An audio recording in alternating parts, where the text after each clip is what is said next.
허브 예배에 오신 여러분, 주님의 이름으로 환영하고 축복합니다. 허브 예배는 매 주일 오후 2시에 양재 온누리교회 기쁨홀에서 예배하고 있습니다.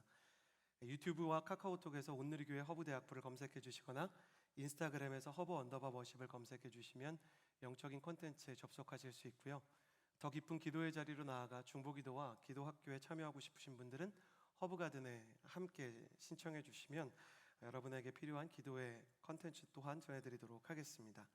오늘 하나님께서 우리에게 주시는 말씀을 통해 은혜를 나누기 전에 스스로의 가슴에 손을 얹고 스스로를 축복하는 시간을 갖도록 하겠습니다. 저를 따라해 주시겠어요?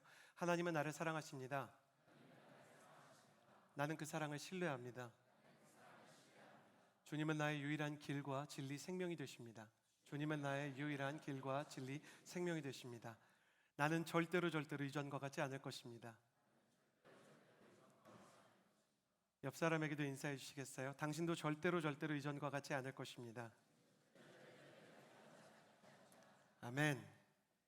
깨어짐의 축복이라는 제목을 가지고 하나님께서 사람 가운데 보내시는 어려움과 고난의 유익과 그 깨어짐에도 불구하고 하나님께서 하시는 그 계획의 신실하심에 대해 살펴보는 시간을 가지려고 합니다. 야곱의 인생에 대해서 이 깨어짐의 축복을 위해서 몇 가지를 나눠보려고 하는데요. 첫 번째는 라반의 조각칼입니다. 저를 따라해 주시겠어요? 라반의 조각칼. 야곱은 자신이 원하는 것을 얻기 위해서는 수단과 방법을 가리지 않는 교활한 사람이었습니다. 아버지를 속이고 형을 배신해서라도 그는 자신이 원하는 축복과 권한을 손에 넣으려고 했던 사람입니다. 그래서 야곱은 형이 가장 굶주려서 마음이 지친 시간을 기다렸다가 팥죽으로 형의 장자권을 빼앗았고, 아버지 이삭의 눈이 어두워질 때까지 기다렸다가 이삭이 형과 자신을 구별하지 못하는 연약한 때에 다가가 이삭을 속입니다. 야곱은 수단과 방법을 가리지 않는 교활한 사람일 뿐만 아니라 목표를 위해서라면 상대의 약점을 이용하는 데 주저함도 없는 비열한 사람입니다. 이 교활하고 비열한 사람, 야곱이 살아온 그의 인생의 결과가 무엇일까요? 그는 장자의 축복을 얻자마자 형인 에서에게 살해당할 위기에 처하게 됩니다. 그리고 형이 동생을 죽이려고 하는데도 아버지 이삭은 야곱에게 속은 분노와 실망 때문에 위기에 처한 야곱을 도와주기는커녕 외면해버립니다. 그래서 야곱은 집을 나와 도망쳐야만 했습니다. 그래야만 살 수 있었기 때문입니다. 그는 어머니 리브가의 조언에 따라 어머니 리브가의 고향이었던 하란을 향해 달아나기 시작합니다. 여러분 기억하십시오. 수단과 방법을 가리지 않고 비열함과 교활함을 무기로 사는 사람은 원하는 목표를 손에 넣는 순간 오히려 모든 것을 잃어버리는 추락을 경험할 수 있습니다. 야곱은 리브가의 땅 하란까지 달아나기 시작하는데요. 지금 이삭의 집이 있는 고향 브엘세바에서 어머니 리브가의 고향 하란까지의 거리는요 800km입니다. 성인 남자가 생존에 필요한 짐을 진 채로 800km를 걷기 위해서 얼마나 걸어야 되는지 아세요? 스페인의 많은 청년들이 자기 자신을 돌아보기 위해 인생의 내일을 한 번 더 고찰하기 위해 산티아고 순례길이라는 길을 걷기도 하는데요. 그 길이 한 800km 됩니다. 거기에 옷가지와 침낭과 기초적인 생필품과 그 세면 도구를 넣고 걷는데 보통 한 달 정도가 걸리거든요. 한 달 동안 쉬지 않고 걸어야 800km를 완주할 수 있다고 합니다. 그러니 야곱이 그 거리를 걸으면서 얼마나 그 길이 멀게 느껴졌겠습니까? 참으로 막연하고 막막한 거리였을 것입니다. 거기다가 지금의 산티아고 순례길처럼 문명의 보호와 경찰과 공권력의 보호도 기대할 수 없었던 고대의 세계였던 점을 감안하면 야곱은 잠드는 밤마다 혹시 강도를 만나지 않을까? 산적을 만나지 않을까? 두려움에 떨어야 했을지도 모릅니다. 하나님께서는 그렇게 야곱의 마음이 흔들리고 연약해지는 것을 아시고 둘째 날 밤쯤, 그러니까 800km를 한 달 정도 걷기 위해서는 26km 정도 걷거든요. 야곱의 집 브엘세바에서 52km 정도 떨어져 있는 베델, 두 번째 날 정도 되죠. 그때 야곱을 찾아와 주십니다. 야곱은 돌베개를 베고 노숙을 하고 야영을 하던 그 허허벌판에서 하나님을 만나게 되고, 지난주 설교의 이재용 목사님 제목처럼 지금 여기에 하나님께서 함께 계시는구나, 지금 여기에 계신 하나님을 만나게 됩니다. 야곱에게 나타나셔서 지금 여기에 계신 하나님은 네가 어디로 가든지 내가 너를 보호하고 너를 인도하고 네가 비전을 이루어서 다시 땅으로 돌아올 때까지 결코 너를 놓지 않으리라 약속해 주셨습니다. 사랑하는 여러분, 이 베델의 축복이 여러분의 인생 가운데도 일평생 여러분과 함께하는 역사가 있게 되기를 예수님의 이름으로 축복합니다. 하나님께서 지금 여기에 계시고 앞으로의 길을 인도해 주시며 어려울 때마다 그의 인생 가운데 임재와 은혜를 주셨던 것처럼 여러분의 인생 가운데 일평생 하나님의 위로와 은혜, 용기와 격려의 충전소가 함께하게 되기를 예수님의 이름으로 축복합니다. 하나님께서 베델에서 직접 찾아와 주신 그날 밤, 야곱은 얼마나 큰 위로와 용기를 얻었을까요? 야곱은 하나님의 약속대로, 하나님께서 보호하시리라는 말씀대로 800km의 길을 걷는 동안 어떤 산적도 만나지 않았고요, 어떤 위협도 겪지 않고 어떤 질병에도 걸리지 않고 리브가의 땅 하란에 드디어 도착하게 되었습니다. 그리고 리브가가 우리 오빠 라반을 찾아가라 라고 말한 대로 어머니의 친오빠이자 자신에게는 외삼촌이었던 라반을 만나게 되죠. 이역만리 타지에서 자신의 친척을 만나서 무려 800km나 한 달 동안이나 두려움의 밤을 거쳤던 야곱은 라반의 품에 안겨서 얼마나 많이 울었을까요? 그의 마음 가운데 가지고 있었던 두려움과 불안함이 안도감과 평안함으로 바뀌는 순간이었을 것입니다. 그런데 놀라운 일이 일어납니다. 야곱을 꼭 안아주었던 라반 외삼촌은요, 야곱보다 더 계산적이고 더 수단과 방법을 가리지 않는 교활한 사람이었던 것입니다. 라반은 특히 야곱이 지금 집으로 돌아갈 수 없는 도망자 신분이라는 약점을 이용해서 그를 착취하기 시작합니다. 너 집으로 돌아갈 수 없지? 마치 우리나라의 악덕 고용주들이 불법 체류자인 사람들에게 임금을 체불하고 그들을 학대하고 물리적인 폭력을 가하듯이 야곱을 착취하고 열심히 일해도 보수를 주지 않습니다. 심지어 야곱에게 유일한 희망이었던, 야곱이 너무나 사랑했던 아버지와 다른 라헬을 만나게 되는데요, 성경이 라헬에 대해서 뭐라고 기록해 두었는지 아세요? 라헬은 예뻤다라고 기록을 해놨어요. 할렐루야. 여러분에 대해서도 그렇게 기록되기를. 성경이 웬만해서 예쁘다는 말을 정말 잘 안 하거든요. 라헬의 이름은 심지어 사슴입니다. 라헬을 위해서 열심히 일을 하는데 유일한 희망이었던 라헬과 결혼하기 위해 라반과 계약을 맺고 7년 동안 일했는데 그를 많이 취하게 한 것인지 아니면 밤이 정말 어두울 때까지 그를 피곤하게 한 것인지 야곱의 첫날 밤 그의 침소에 라반은 작은 딸 야곱이 사랑하는 라헬이 아니라 큰딸 레아를 넣어요. 이건 레아에게도 야곱에게도 너무나 안타까운 상황입니다. 레아는 이름도 약간 슬퍼요. 라헬은 사슴이라 그랬죠. 레아는요, 암소라는 뜻입니다. 그러니까 딸의 이름을 소라고 짓는 건 너무하지 않습니까?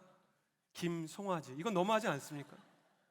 그렇게 지어서 들여보내고 아침이 돼서 보니 야곱이 첫날 밤을 보낸 사람은 레아였다 성경이 기록하고 있는 거예요. 어떻게 이런 일을 하셨습니까? 라반에게 따졌지만 라반은 아무 일이 아니라는 듯이 우리 고장에서는 큰딸이 먼저 시집을 가요. 작은 딸도 시집 갈 수 있어. 너 7년 동안 일했으니까 7일 더 일하면 라헬을 줄게. 근데 7일 더 일하면 일단 라헬을 보내긴 할 건데 라헬을 위해서 7년 더 일해야 돼. 너무나 잔인하고 너무나 비열한 사람이었습니다. 하나님은 야곱을 보호하고 동행해 주시겠다고 약속하셨으면서 왜 악독한 라반을 만나게 하셨을까요? 저는 성경을 보면서 이게 너무너무 가슴 아픈 질문으로 다가옵니다. 야곱은 마치 거미줄에 붙잡힌 나비 같지 않습니까? 라반의 거미줄에서 몸부림을 칠수록 벗어날 수 없는 고치가 되어가는 야곱을 보면서 하나님 베델에서 야곱을 축복하시고 함께 하신다고 하셨잖아요. 야곱의 인생 가운데 하나님의 은혜와 도움을 주실 거라고 약속하셨잖아요. 그런데 왜 라반과 같은 나쁜 사람을 만나게 하시고 악당을 만나게 하셨나요? 그런 질문이 생기게 됩니다. 야곱을 향한 하나님의 선택과 계획은 사라졌습니까? 혹시 하나님의 비전이 취소될 수도 있습니까? 아니면 야곱이 너무 잘못하고 교활한 사람이기 때문에 하나님께서 야곱을 버리셨습니까? 말씀을 읽어보니까요, 그게 아니에요. 하나님께서는 라반을 통해 오히려 야곱을 완성시키고 다듬어 가실 계획이 있었습니다. 라반은 너무 교활하기 때문에 야곱의 수준의 교활함이 통하지 않았어요. 에서나 이삭에게는 통했던 그의 술수와 그의 계산과 그의 작전이 라반은 너무 악독한 사람이었기 때문에 통하지 않는 거예요. 그러니까 이렇게 표현할 수 있을 것 같아요. 가족에게는 통하지만 조직폭력배에게는 일반적인 게 통할 수가 없는 거예요. 설령 조직폭력배를 속일 수는 있어도 마피아를 속일 수 없는 것처럼 세상엔 정말 어마어마한 사람이 있는 거죠. 잔인한 라반에게 야곱의 술수와 계획은 무의미했습니다. 라반 밑에서 야곱은 어떤 사람이 되어갔는가? 수단과 방법을 가리지 않았던 교활함이 깎여나가기 시작했고, 사람의 약점을 이용하던 비열함도 깎여나가요. 여러분, 라반을 만난 이후 야곱이 어떤 사람이 되어가는지 아십니까? 라반을 만나기 전과 후 야곱이 어떻게 다른지 아십니까? 야곱은 라반을 만난 이후로는요, 더 이상 거짓말이나 속임수를 쓰지 않는 사람이 되었어요. 거짓이라면 지긋지긋한, 속임수라면 더 이상 상대하고 싶지 않은 그런 사람이 되어갔던 것입니다. 자기도 모르게 자기 안에 인이 박히고 습관이 되었던 이 죄악의 중독과 마약과 같았던 그의 영혼의 속임수와 거짓의 중독이 씻겨 내려가기 시작했던 것입니다. 라반은 야곱의 영혼을 깎아내리고 완성하고 조각하기 위해서 준비되었던 하나님의 조각칼이었던 것입니다. 저는 이 모습을 통해서 하나님이 가지고 계시는 계획과 어떤 의미로 하나님에 대한 경외를 배우게 됩니다. 물론 우리가 고난 없이 배울 수 있으면 얼마나 좋겠어요, 그렇죠?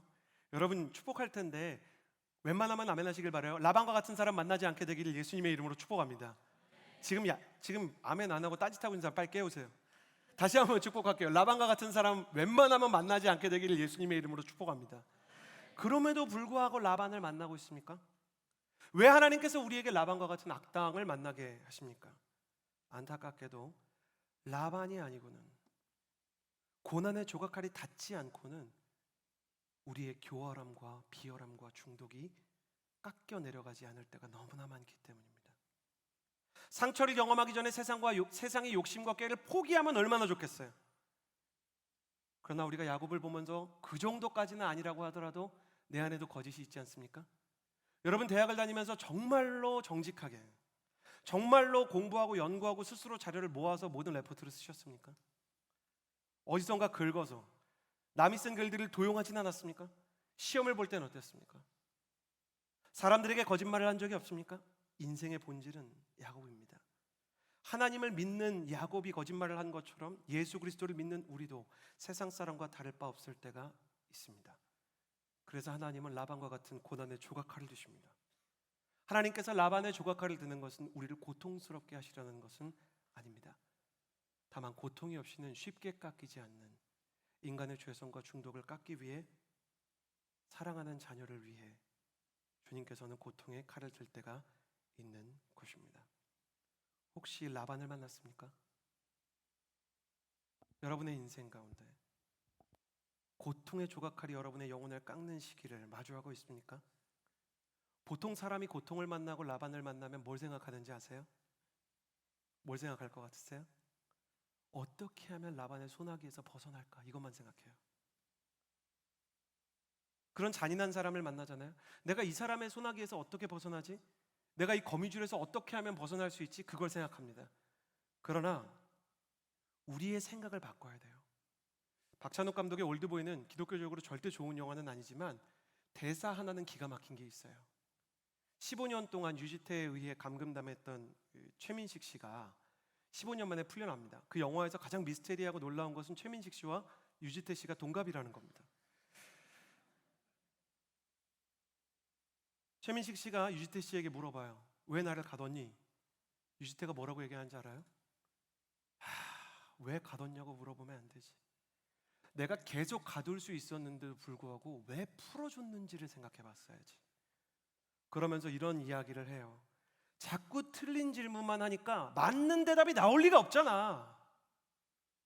저는 이게 굉장히 영적인 어떤 부분을 담고 있다는 생각이 들었어요.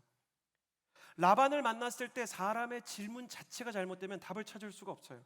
어떻게 하면 라반에게서 벗어날 수 있지? 이거는 야곱을 통해 배울 수 있는 성경적인 질문이 아닙니다. 라반을 만났다면 우리의 질문은 영적인 차원을 향해 나아가야 돼요. 하나님, 라반을 통해, 이 시간을 통해 도대체 나의 어떤 부분을 깎아내리기를 원하시는 겁니까? 하나님, 어떤 부분이 라반 아니면 깎일 수 없어서 나에게 이렇게까지 고난의 칼을 드셨나요? 내게 깎여야 하는 것과 바뀌어야 되는 부분이 무엇인지 알게 하여 주시고 보게 하여 주시고 내 눈이 열리게 하여 주옵소서. 야곱은 이 질문 속에서 자신의 답을 찾았고, 구체적으로 쓰여 있지 않지만 이후로는 교활하거나 비열한 속임수를 쓰지 않는 사람이 되어갔습니다. 그렇게 야곱이 모든 계획과 자신의 술수를 포기하자 어떤 일이 일어났는지 아십니까? 하나님께서 초자연적인 방법으로 야곱의 모든 노동에 대해 보수해 주십니다.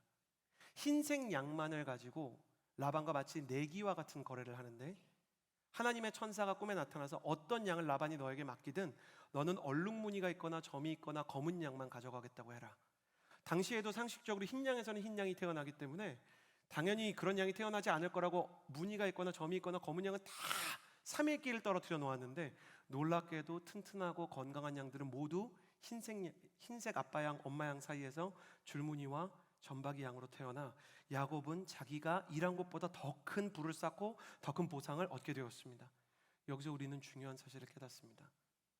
고난의 조각칼을 따라 하나님이 깎여 내려가기 원하는 것들을 다 깎기 시작하면 다 깎여나간 후에는 축복이 임한다는 것입니다. 다 깎여나간 후에는 하나님의 보상의 때가 찾아온다는 것입니다. 하나님의 사람도 라반의 시간을 만납니다. 우리는 왜 라반의 시간을 만납니까? 라고 생각하지만 이 라반의 시간을 지나면 하나님의 은혜와 축복이 드러난다는 점에서 우리의 생각을 바꿔야 합니다. 하나님 앞에서 라반의 시간을 보낼 수 있고 그 시간을 따라 깎여야 될 것들이 깎일 수 있다면 힘겹기는 하더라도 헛된 시간을 보내지는 않을 것입니다. 저는 여러분이 하나님의 손에서 낭비되는 시간이 없다는 것을 증명하는 그런 사람이 되기를 예수 그리스도의 이름으로 축복합니다. 하나님께서는 이렇게 라반의 조각칼을 통해 야곱의 인생을 완성해 가셨습니다. 두 번째로 나누고 싶은 것은 광야의 빈 가방입니다. 야곱은 라반을 떠나 다시 아버지의 집으로 돌아가기로 결정합니다. 그리고 이 길에서 하나님께서는 라반이라는 조각칼과 함께 광야의 빈 가방이라는 하나님의 도구를 가지고 야곱을 다듬기 시작하십니다. 야곱이 이삭의 집으로 돌아가기로 한 이유는 베델에서 만난 하나님께서 야곱에게 너는 다시 집으로 돌아가게 될 것이다 라고 약속했기 때문이고, 그리고 라반의 집에서 양들에 대한 꿈을 꿀 때 천사가 창세기 31장 13절에서 이제 일어나 내 고향으로 돌아가라는 꿈도 꾸게 했기 때문입니다. 그러니 야곱이 집으로 돌아간 이유는 하나님의 약속의 나침반이 집을 가리키고 있었기 때문입니다. 어차피 라반의 집에서 더 머무는 것은 위험한 상황도 되었겠다. 왜냐하면 라반의 자녀들이 야곱이 큰 부자가 되는 걸 보고 에서처럼 질투해서 야곱을 처리할 계획을 세우고 있었거든요. 그러니까 야곱은 다시 한번 집을 향해 도망을 가게 됩니다. 문제는 돌아가야 할 집에 여전히 에서가 기다리고 있었다는 사실이었습니다. 창세기 32장 6절에서 7절까지의 말씀을 같이 한번 읽어보도록 하겠습니다. 함께 읽겠습니다. 시작. 심부름꾼들이 야곱에게 돌아와 말했습니다. 저희가 주인 어른의 형님께 갔는데 지금 그분이 주인 어른을 만나러 오시는 중입니다. 400명이나 되는 사람들을 거느리고 함께 오고 계십니다. 야곱은 너무 두렵고 마음이 괴로워서 자기와 함께한 사람들과 양떼와 소떼와 낙타들을 두 무리로 나누었습니다. 라반이 교활함으로는 이길 수 없는 상대였다면 에서는 힘으로는 도저히 이길 수 없는 상대였습니다. 게다가 집으로 가는 길에 먼저 길을 정찰을 보냈던 선발대가 돌아와 소식을 전해주는데 에서가 무려 400명의 용사들과 야곱을 만나러 칼을 차고 오고 있다는 소식을 전해준 것입니다. 야, 이러다가는 집에 도착하기도 전에 죽겠구나. 야곱은 다시 에서를 향한 두려움에 사로잡히게 되었습니다. 그래서 야곱은 자신과 동행하는 사람들도 재산들도 모두 둘로 나누었습니다. 둘로 모두 나눈 것은 형이 와서 한 무리를 공격하면 남은 진영은 달아나도록 해야 되겠다, 반이라도 지켜야 되겠다라고 생각한 것입니다. 야곱은 너무 두려운 나머지 여러 가지 계획을 세우는데 일단 형의 마음을 누그러뜨릴 만한 선물을 보내고 그리고 자기 가족들을 보냅니다. 형이 선물을 보면 그래도 선물을 받고 나를 좀 불쌍히 여겨주지 않을까. 그리고 에서가 분노의 칼을 가지고 있는 사람이었기는 하지만 에서에게는 좀 특이한 좋은 점이 있었는데, 야곱의 도피를 도운 사람이 누구였죠? 집에서? 어머니 리브가였잖아요. 에서는 어머니 리브가가 야곱 편만 들고 야곱을 도피시켜줬다는 걸 알면서도 리브가에게는 어떤 위해도 가하지 않았어요. 그러니까 에서는 야곱 외에 다른 사람들은 건드리려고 하지 않는 거예요. 그리고 여러분은 조카가 없으시잖아요. 제가 캐나다에서 제 동생의 아이를 봤거든요. 라야라는 캐나다 이렇게 아이인데 조카를 보니까 너무 귀엽더라고요. 근데 야곱에게는 하나님께서 12조카, 그러니까 12아들을 주셨어요. 그러니까 형의 아들을 보고 그리고 가족을 보면 마음이 좀 약해지지 않을까 그런 생각도 하게 되는 것이죠. 최악의 경우 나는 죽이더라도 가족은 좀 용서해 주지 않을까 그런 생각도 가지고 있었을 것입니다. 그렇게 모두 떠나보내고 야곱은 완전히 빈손이 되었습니다. 여기서 우리는 중요한 사실을 보게 됩니다. 약속의 땅으로 가는 길에는 언제나 두려움의 광야가 있다는 것입니다. 여러분, 모세가 약속의 땅 가나안으로 가기 위해서 어디를 지나갔습니까? 광야를 지나갔습니다. 다윗이 하나님의 기름 부은 왕이 되기 위해서 역시 어디를 지나갔습니까? 사울의 추격을 피해 광야를 지나야 했습니다. 왜 하나님은 약속의 땅으로 안전하게 인도하시면 되지 굳이 약속의 땅으로 인도하시는 길에 두려움과 메마른 광야를 두시는 것일까요? 22절에서 24절의 말씀을 같이 한번 읽어보면 이 말씀 안에 힌트가 들어있습니다. 22절에서 24절입니다. 함께 읽겠습니다. 시작. 그날 밤 야곱이 일어나서 자기의 두 아내와 두 여종과 11명의 아들을 데리고 야복 나루를 건넜습니다. 그는 그들을 데리고 시내를 건너보내며 자기가 가진 것들도 다 건너보냈습니다. 그리고 야곱은 홀로 남아 있었는데 어떤 사람이 나타나 동틀 때까지 야곱과 씨름을 했습니다. 제가 아까 12아들이라 그랬는데 아직 요셉이 안 태어나서 11아들입니다. 계속 이야기를 하면 야곱은 앞서 말한 것처럼 모든 재산과 가족을 다 먼저 보내고 나서 빈손으로 혼자 남아 있었습니다. 그런데 야곱이 모든 것을 떠나보낸 빈털터리가 되었을 때 비로소 하나님께서 야곱을 찾아와 주셨습니다. 이 장면을 기억해 주십시오.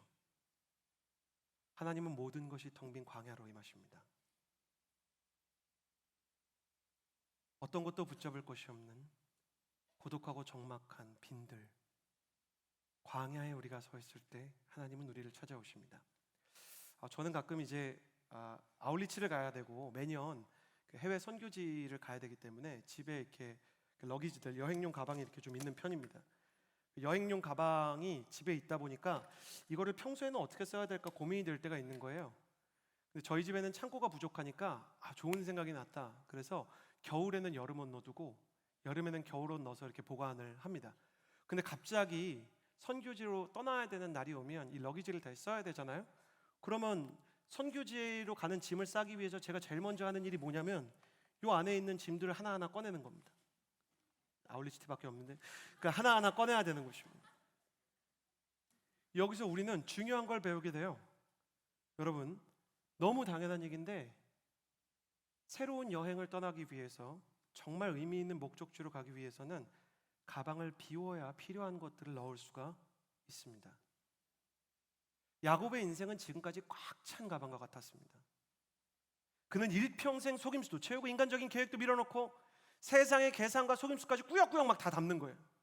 야, 이거 조금이라도 더 담자. 돈도 담고 욕심도 담고 술수도 담고 속임수를 써서라도 하나라도 더 넣자. 그래가지고 여기를 꽉꽉 채운 거예요.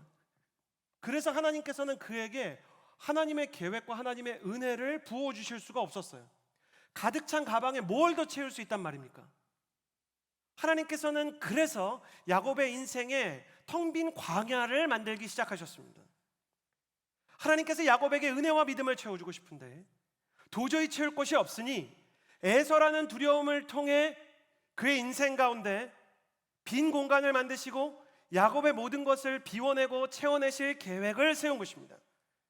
하나님께서 이렇게 광야를 만드시는 이유에 대해서 너무 잘 담아놓은 노래가 있어요. 히즈윌이라는 찬양팀이 부른 광야를 지나며라는 곡인데 이하림 자매가 우리를 위해서 하나님의 계획에 대해 나누도록 하겠습니다. 박수로 청해 듣겠습니다.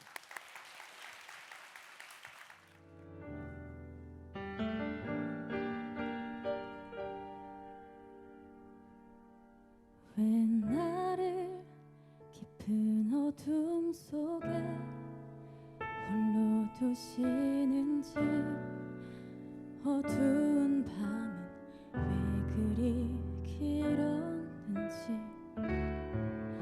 나를 고독하게 나를 낮아지게 세상 어디도 기댈 곳이 없게 하셨네. 광야에 서 있네.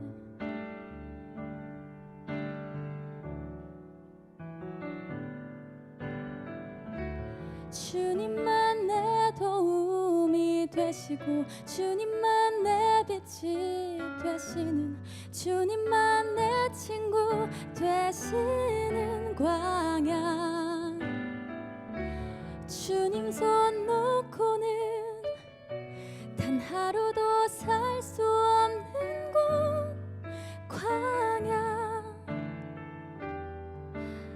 광야에 서 있네.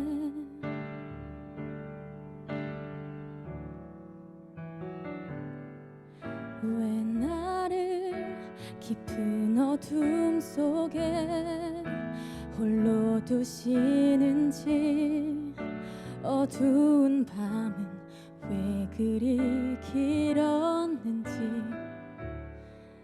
나를 고독하게 나를 낮아지게 세상 어디도 기댈 곳이 없게 하셨네.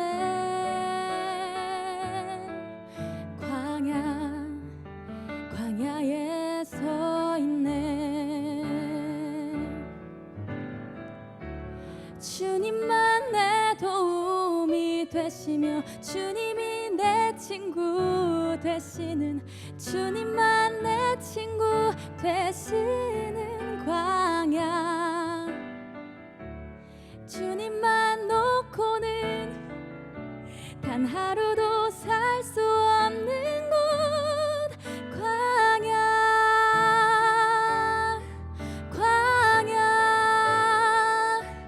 주께서 나를 사용하시려 나를 더 정결케 하시려 나를 택하여 보내신 그곳 광야 성령이 내 영을 다시 태어나게 하는 곳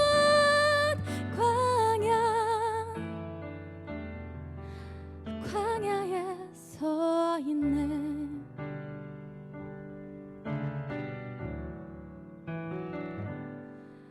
내 자가 산산이 깨지고 높아지려 했던 내 꿈도 주님 앞에 내어놓고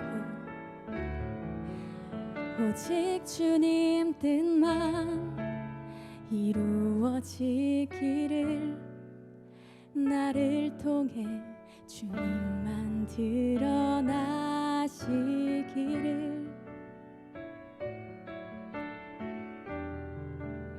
광야를 지나며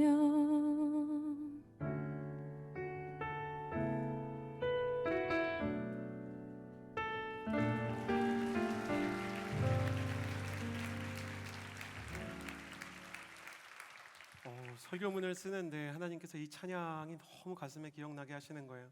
그래서 열심히 부르면서 연습했는데 하나님께서 감동을 주시더라고요. 네가 안 부르면 좋겠다. 그래서 하림자매한테 갑자기 부탁했는데 귀하게 찬양해 주셔서 감사합니다. 다시 한번 이 광야의 영성을 담아 찬양해 주신 하림자매님께 감사의 박수를 또한 주님께 영광의 박수 드립니다. 오늘날 많은 청년 예배자들이 이 광야를 이해하지 못하고 단지 광야를 만났다는 이유로 고민을 이렇게 털어놓습니다.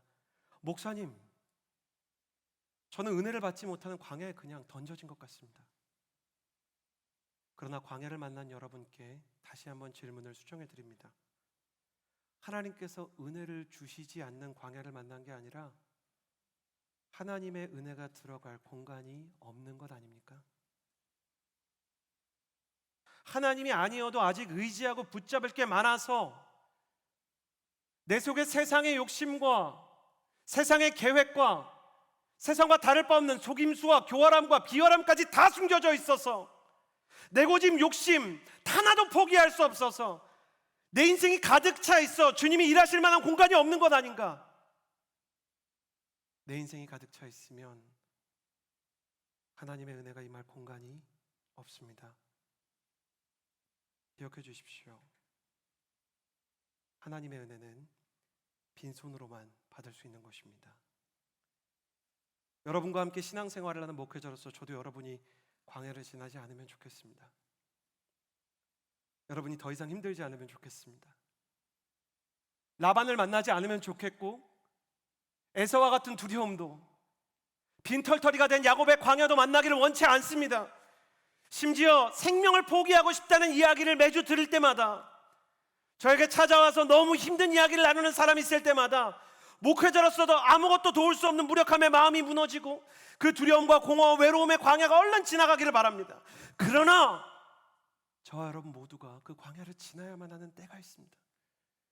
내 손을 펼쳐야, 손에 있는 걸 내려놓아야, 내 계획이 비어야만 하나님의 계획이 차고 하나님의 은혜가 임할 수 있기 때문에, 모든 것이 비워진 그 황망한 광야에서만 하나님께서 우리를 찾아오신다는 것을 우리는 배울 수 있기 때문입니다. 사랑하는 여러분, 절대로 잊지 마십시오. 모든 것이 사라진 그 황량한, 그 텅 빈 광야로 하나님께서 찾아와 주시는 분이십니다. 거기에서 우리의 영혼의 짐은 비워지고, 우리의 교활함과 비열함도 치워지고, 하나님의 임재와 은혜가 담기게 되는 것입니다. 하나님을 만나고 싶습니까? 내 안에 내가 채워놓은 것들을 비울 수 있게 해달라고 기도하십시오. 하나하나 모든 것이 비워지기 시작하면 그것으로 하나님의 음성이 임하기 시작할 것입니다. 사랑하는 여러분, 모든 것을 잃어도 하나님의 임재를 경험하는 사람이 되시기를 예수님의 이름으로 축복합니다. 오히려 약하고 비워졌을 때 채워주시는 하나님을 만나는 하나님의 은혜가 여러분의 인생 가운데 찾아오게 되기를 예수님의 이름으로 축복합니다. 하나님께서 야곱의 빈 광야를 찾아오시자 그는 간절히 하나님을 붙잡습니다.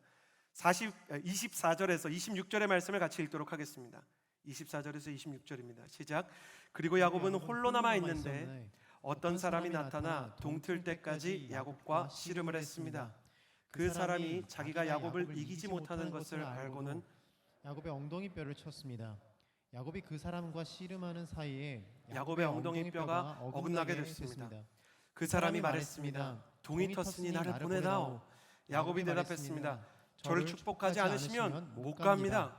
하나님께서 라반의 조각칼을 통해서 야곱의 죄를 라반의 조각칼로 깎으시고, 야곱의 꽉 찬 가방을 광야를 통해 비우게 하신 이후에 밤을 새워서 야곱과 씨름을 하십니다. 어떤 사람이 라반을 만나고 광야를 만난 이후에는 하나님의 임재에 대한 기도와 예배의 씨름이 이어지게 되어 있는 것입니다. 여러분 혹시 그런 거 아세요? 사람이 진짜 배가 고프면 후각이 엄청 날카롭고 예리해집니다. 전 가끔 저녁을 먹지 못한 채로 굉장히 늦은 밤에 집으로 돌아갈 때가 있는데, 엘리베이터에 남은 잔향만 맞고도 치킨 브랜드를 맞출 때가 있어요. 어떤 집이 교촌 허니콤보를 시켰구나. 제 마음 가운데 선명하게 그게 상상이 되고 그게 떠올려지는 놀라운 초감각이 깨어날 때가 있습니다. 굶주림이 후각을 날카롭게 하는 것처럼 심령이 가난한 사람도 영혼의 감각이 선명해집니다. 모든 것이 비워진 야곱의 영적인 허기는 마치 육신의 굶주림처럼 스쳐 지나가는 하나님의 향기를 한순간에 알아차리게 되었습니다. 그는 사람이 지나가는 것처럼 한 사람을 보고 있다가 그가 하나님이라는 사실을 알고 하나님을 붙잡고 소리치기 시작합니다. 야곱이 밤새한 기도와 씨름을 하면서 뱉었던 말은 한마디로 정리가 가능합니다. 하나님, 절대로 이대로 보내드릴 수 없습니다. 그냥 가실 수 없습니다. 야곱은 밤새 하나님을 붙들고 씨름을 하고, 영어로는 레슬링을 합니다. 말이 레슬링이고 씨름이지 완전히 절절절절 매달려서 이리로 저리로 하나님 놓지 않고 끌려다닐 뿐이었습니다. 그러나 그가 놓지 않은 하나님의 삿바는 예배의 의지였고, 그가 보내고 있는 하나님과의 씨름의 시간은 뜨거운 기도의 철야와 같았습니다. 은혜에 굶주린 사람은 영적인 후각이 예민합니다. 그냥 종교적으로 예배드리는 사람과 영적인 센스의 예리함의 차원이 완전히 다릅니다. 말씀을 들을 때 마음 가운데 뜨거움이 있고 감동이 있고 전율이 있습니다. 찬양 한 곡을 듣고 부를 때도 마음을 실어서 노래하게 됩니다. 입에서는 기도가 터져나오고 눈에서는 눈물이 흘러나옵니다. 지난주에 수능이 있었습니다. 전국에서 1년 동안 가장 뜨거운 기도회를 뽑으라면 무조건 수능 부모 기도회입니다. 거기를 가면 얼마나 사람들이 하나님 앞에서 뜨겁게 기도를 하는지, 거기 앉은 부모님 중에서는 신앙생활을 20년 30년 하면서 철야도 하고 40일 새벽 기도하신 분들도 많이 계시지만, 마치 기도를 처음 시작하고 예수님 처음 만난 사람처럼 얼마나 간절하게 야곱처럼 하나님 붙들고 안아주는지 몰라요. 왜 그런가? 시험장에 들어간 내 자녀를 위해서 그 닫힌 학교문 밖에서 해줄 수 있는 게 아무것도 없기 때문에 자신의 빈곤함과 영적인 굶주림 속에서 하나님만 붙들고 놔주질 않는 거예요. 하나님, 내 자녀를 그냥 보낼 수 없으니 주님께서 축복하여 주옵소서.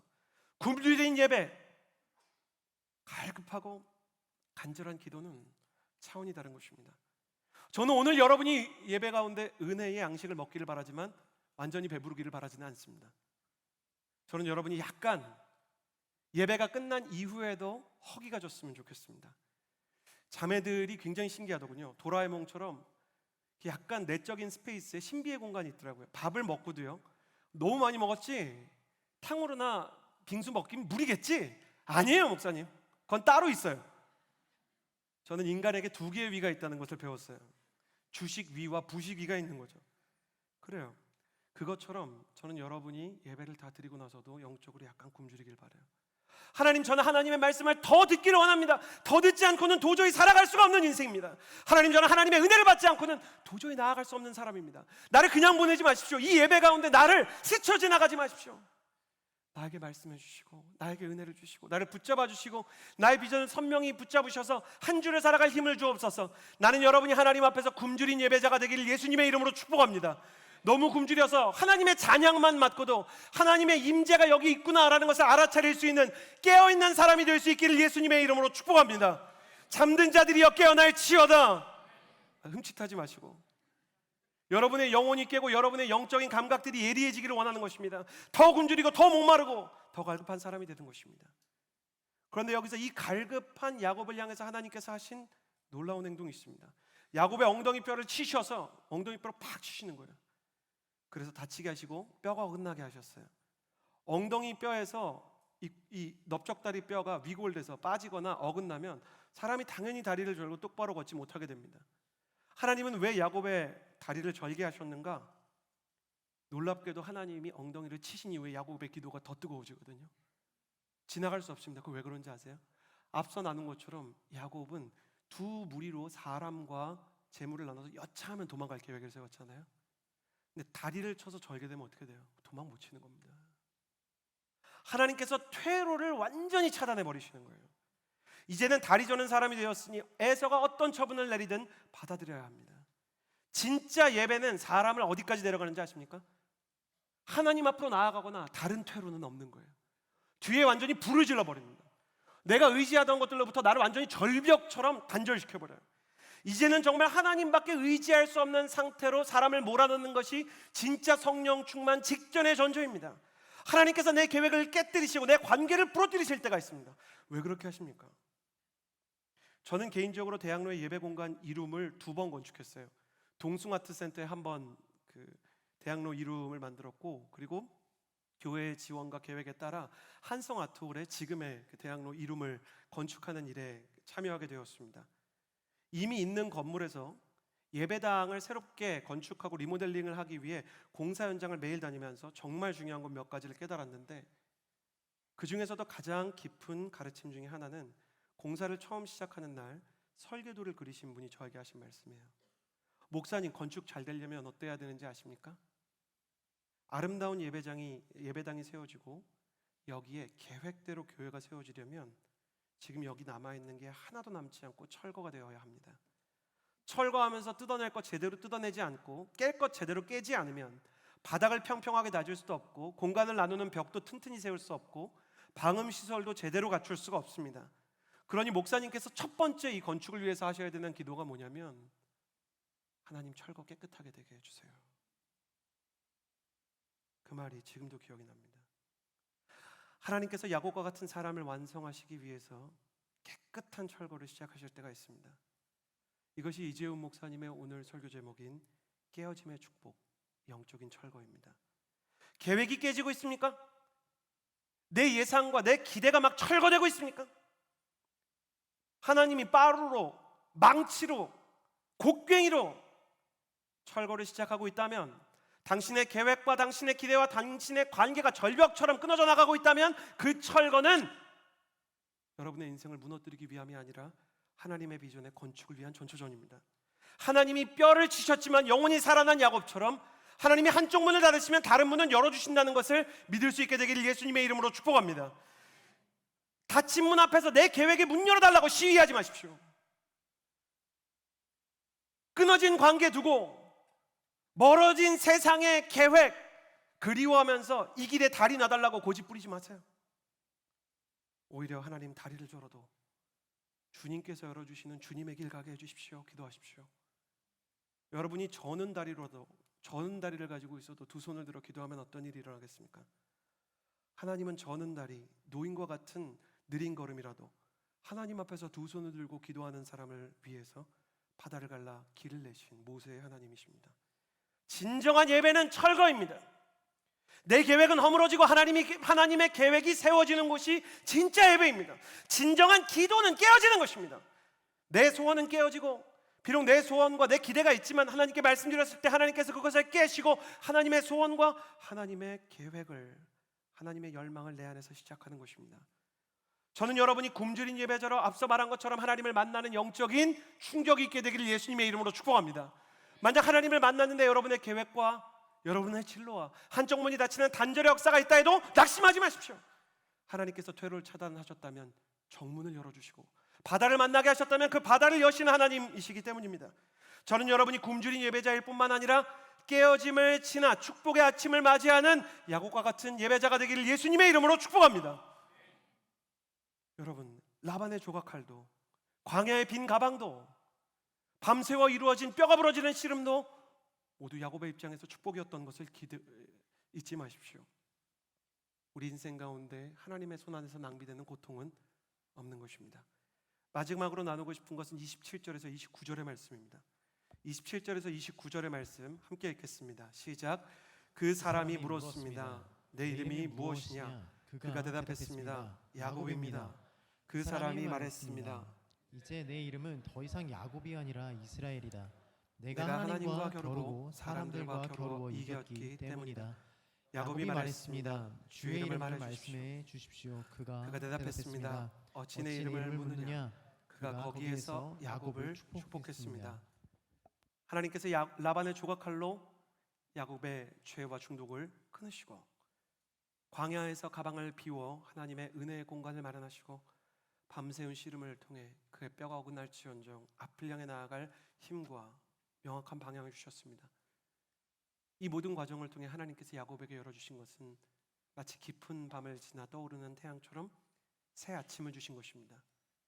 그런데 그냥 새 아침이 아니라 새 이름으로 시작하는 아침을 주셨습니다. 저는 여러분도 야곱처럼 새 이름으로 시작하는 아침을 맞이하게 되기를 예수님의 이름으로 축복합니다. 하나님께서 야곱과 씨름을 하시다가 질문을 하십니다. 내 이름이 무엇이냐? 내가 지금 씨름하고 있는 내 이름이 무엇이냐?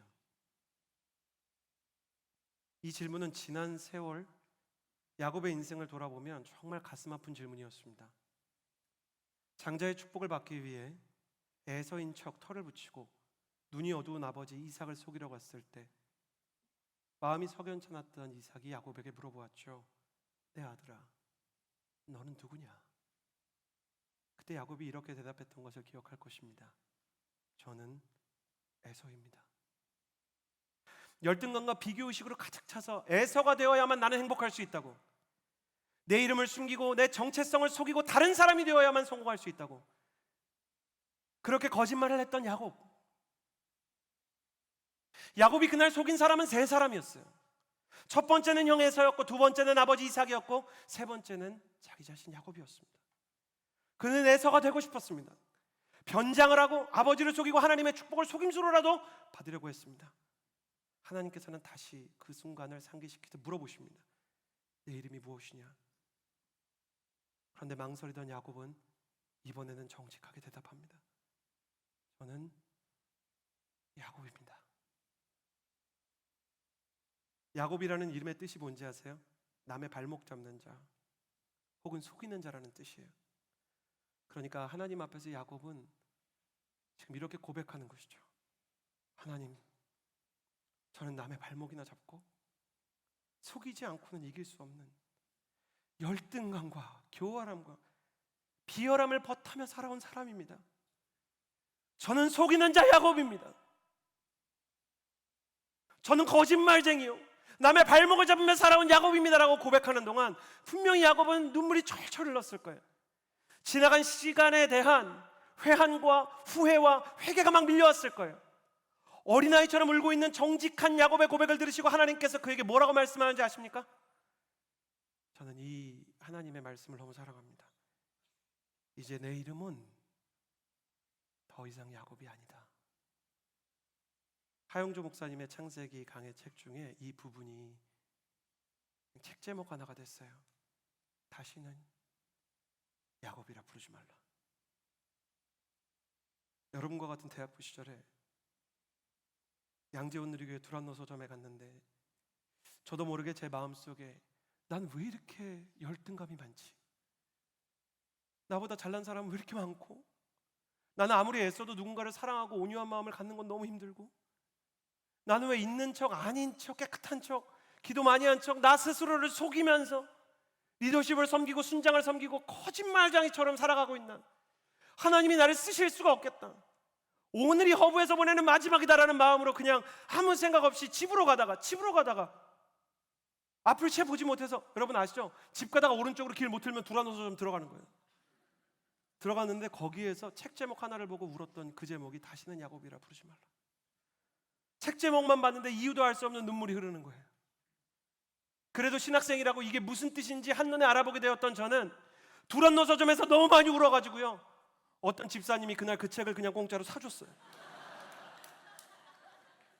그리고 제가 그 책을 붙들고 하나님 앞에서 두란노 서점에서 막 우는 거예요. 하나님, 저도 이제 더 이상 야곱으로 살 수가 없습니다.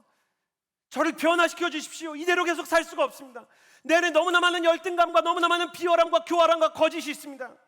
찬양을 부를 때, 사역을 할 때 내 안에 진실하지 않은, 정직하지 않은, 본질적이지 않은 뭔가 사람에게 보이려고 하는 모습들과 세상의 축복과 또 하나님의 축복을 억지로 끌어들이려고 하는 이상한 마음들이 있습니다. 제 마음을 알기라도 하듯이 주님께서 이렇게 말씀하세요. 이제 너는 이스라엘이다. 하나님께서는 야곱의 이름을 바꿔주십니다. 이렇게 하나님께서는 우리의 이름을 바꿔주시는 하나님이신 것입니다. 빛나는 에서가 되고 싶었지만 결국 속이는 자로 추락할 수밖에 없었던 이 시대의 야곱과 같은 저와 여러분을 위해 하나님께서는 새 이름을 준비하고 계세요. 야곱이 받은 새 이름 이스라엘이 무슨 뜻인지 아십니까? 하나님과 겨루고 사람과 겨루어 이긴 자, 특별히 하나님과 겨루어 이겼다는 뜻이에요. 상식적으로 사람이 하나님과 겨뤄서 어떻게 이깁니까? 하나님처럼 강한 분을 사람이 어떻게 이기겠어요? 근데 제가 연준이를 낳아보니까 이길 수 있더라고요. 저희 동네에 풋살장이 있는데 아들 연준이랑 둘이서 1대1 축구를 합니다. 아들과 축구를 할 때 형제 여러분 잘 기억하세요? 아빠에게 필요한 건 축구 실력이 아니라 실감나는 연기력입니다. 실감나게 1점 차이로 져줘야 됩니다. 그리고 멋있는 대사를 날려줘야 됩니다. 도저히 따라잡을 수가 없는걸? 이렇게 해줘야 됩니다. 야곱의 씨름이 아빠와 함께하는 축구와 같았습니다. 렘브란트의 그림을 보겠습니까? 렘브란트가 야곱의 씨름에 대해서 그려놓은 그림입니다. 화가 렘브란트가 묵상하는 하나님과 야곱의 씨름을 보면 자세히 볼 때 야곱은 거의 잠들기 직전으로 기진맥진합니다. 이건 씨름이 아니라 거의 포옹에 가까워요. 하나님께서는 지그시 웃으시면서 그를 품고 밤새 그를 안아주시고 계시는 곳입니다. 야곱은 하나님을 이기기 위해서 필사적이었죠. 그러나 하나님도 필사적이셨어요. 실감나게 해주려고 야곱을 포옹하면서 그를 일으켜주시고 그를 안아주셨습니다.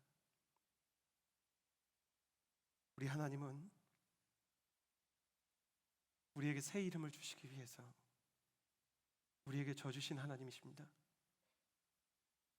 하나님의 가장 찬란한 패배, 아버지로서 나를 위해 주신 가장 큰 패배의 흔적은 어디 있습니까?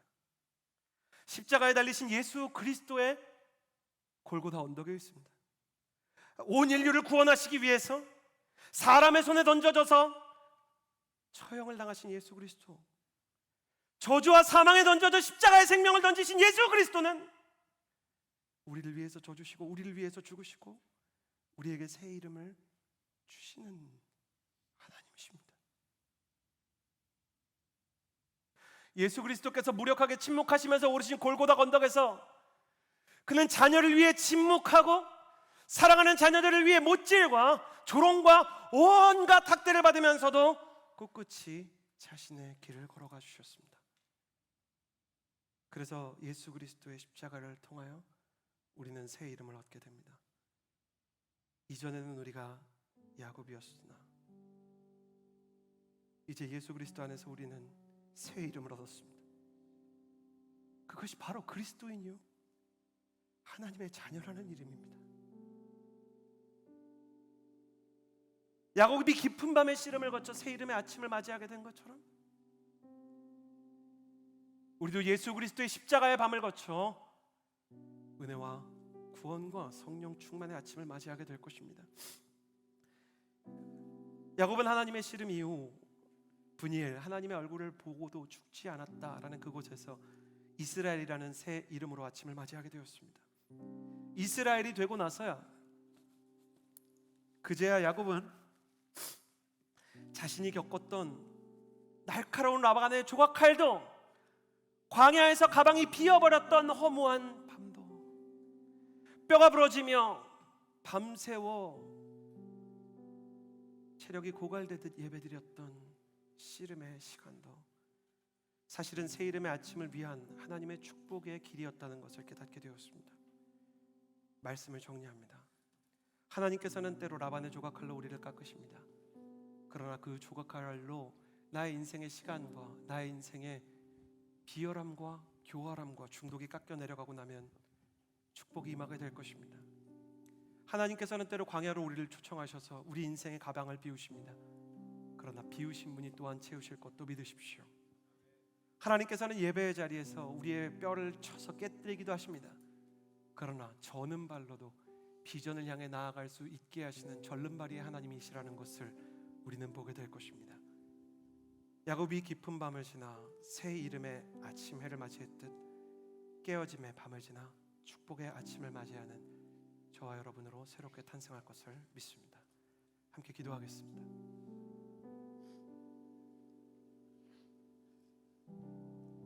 이 시간에 기도하며 나아갈 때 하나님 아버지, 나는 질문이 잘못된 인생을 살았습니다.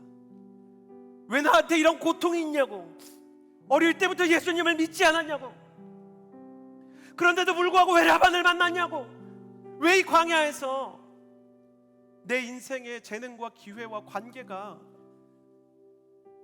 내 품의 가방에서 빠져나가 내 인생이 초라한 빈 가방이 되고 있냐고, 하나님이 가지신 계획과 하나님이 가지신 열망에는 관심을 가지지 않은 채 내 생각, 내 계획, 내 욕심대로 되지 않는 고난의 시간에 대해 물음표만 찍으며 하나님을 원망하지 않았습니까? 이제 야곱의 이야기를 통해 의심의 물음표에서 믿음의 느낌표로 나아가기를 원합니다. 가슴에 손을 얹고 기도하며 나아갈 때 하나님, 이 고통마저 헛되지 않으리라는 믿음이 내 안에 자리 잡게 하여 주옵소서. 라반의 조각칼이 닿는다면 언제 지나가지가 아니라 하나님, 깎여야 될 부분은 깎이게 하여 주옵소서 하고 기도할 수 있도록 하여 주옵소서. 가방이 비고 있다면 주님, 비워진 만큼 성령의 충만이 채워지게 하여 주옵소서. 쉽게 말해 하나님의 의도대로 인도받는 인생, 하나님께서 계획대로 충만하시는 인생이 되게 하여 주옵소서. 주님의 계획에 따라 인도함을 받는 인생이 되게 해달라고 두 손을 가슴에 얹고 주여 한번 보여주고 기도합니다. 시리아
Yeah.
하여 주옵소서.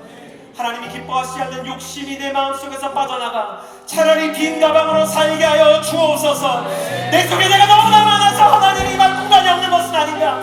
내 생각, 내 계획, 내 분노, 내 의, 내 열심으로 가득 차서 하나님의 성령께서 일할 공간이 없는 사람이 되기보다는 내 욕심과 내 계획을 포기하고서라도 주님께서 채우시는 것들로 만족한 굶주린 빈 가방이 되게 하여 주옵소서. 하나님 앞에서 비워지는 것을 경험하기 원하는 사람마다 자리에서 일어나서 기도합시다. 하나님, 상처도 비워지게 하여 주시고 욕심도 비워지게 하여 주시고 내 생각, 내 계획, 내 의와 내 열심도 비워지게 하여 주셔서 하늘의 것으로 내 가슴이, 내 인생이, 내 영혼이 채워지게 하여 주옵소서. 오직 하나님의 것으로 내 마음이 채워질 수 있도록 내 가슴이 비워지게 해달라고 주여 한번 부르짖고 기도하겠습니다. 주여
야곱은 그의 인생에서 우리가 본받을 만한 것이 별로 없는 어떤 의미로 너무 인간적이고 세상적인 사람입니다. 그러나 야곱으로부터 반드시 배워야 되는 한 가지가 있는데, 고난과 광야의 밤을 맞이할 때 그가 본능적으로 예배를 드렸다는 것입니다. 너무나 많은 허구의 사람들이 동일한 인생의 광야와 고난의 긴 밤을 지나고 있지만 그 밤을 지나며 그 광야 한복판에서도 예배하지 않는 사람들이 너무나 많습니다. 이 시간에 기도하며 나아갈 때 하나님, 나의 영혼이 예배에 굶주리게 하여 주옵소서. 밤새워 씨름을 하듯이 나의 기도가 이전보다 더 뜨거워지게 하여 주옵소서.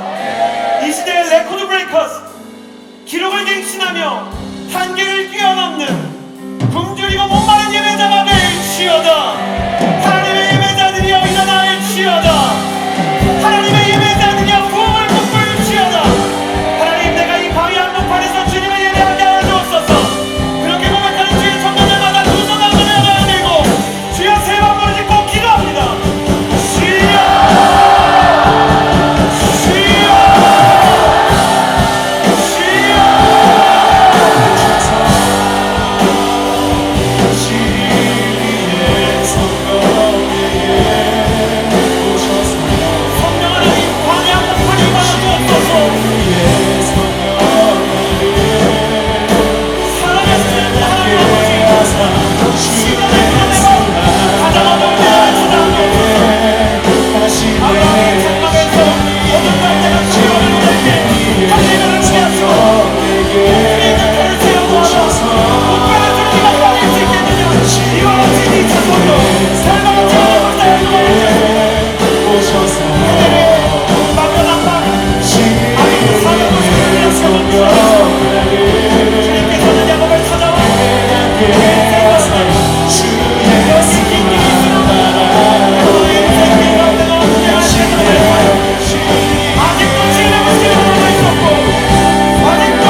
발목을 잡는 자였던 우리에게 이스라엘의 새 이름을 주신 하나님 아버지, 내가 누구인지 주님 안에서 깨닫고 하나님과의 씨름을 거쳐 또 예수 그리스도의 십자가를 거쳐 내가 무엇을 위해 태어났고 내 이름이 무엇인지를 깨닫게 되는 새 이름의 아침을 맞이하게 하여 주옵소서. 내가 누구인지 정확히 아는 것은 오직 나의 창조주 하나님뿐이심을 믿습니다. 내 이름을 알려주시고 내 인생에 동행하여 주시며 나의 인생 가운데 나의 이름을 깨닫게 하여 주옵소서. 마지막으로 기도할 때 한 손을 가슴에 얹고 살아계신 하나님 아버지, 내가 누구인지 어디로 가야 하는지 나는 무엇을 위해 창조를 받았는지 알게 하사 하나님의 비전과 하나님의 언약을 이루는 성경의 아름다운 이름과 같이 되게 하여 주옵소서. 영적인 정체성과 그 뿌리 그리고 비전과 사명을 구하며 기도하며 나아갑니다. 기도하겠습니다. 신실하신 하나님 아버지, 기도하며 나아갈 때 하나님의 사랑과 부일과 하나님께 주시는 새 이름을 깨닫게 하여 주옵소서. 야곱에게 이스라엘이라는 이름을 보여주시고 이스라엘의 아들 그런 열두 아들이 하나님의 사랑하는 하나님 아버지, 야곱의 인생 가운데 하나님의 인사로 내가 거룩하신 하나님의 사랑을 깨닫고 하나님이 역시 하나님과의 신과 관계를 통하여 주시는 하나님 아버지의 그 사랑을 통하여 예수 그리스도의 십자가의 죽음을 통하여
신실하신 하나님 아버지, 고난 앞에서 세상과 똑같은 모습으로 왜 이 고난이 나를 찾아왔습니까? 어떻게 하면 이 고난이 지나갑니까? 그 질문에만 함몰되어 고난에 집중하느라 하나님을 놓쳤던 우리의 불쌍함과 초점이 맞지 않는 우리의 눈을 교정하여 주시고 하나님 라반의 조각가를 통하여 우리의 죄가 깎여나가고 광야의 시간을 통하여 나의 욕심과 나의 자아가 오히려 비워질 때 축복이 임하며 밤새워 드리는 굶주린 예배를 통해 새 이름의 아침 주시는 주님을 만나게 하여 주옵소서.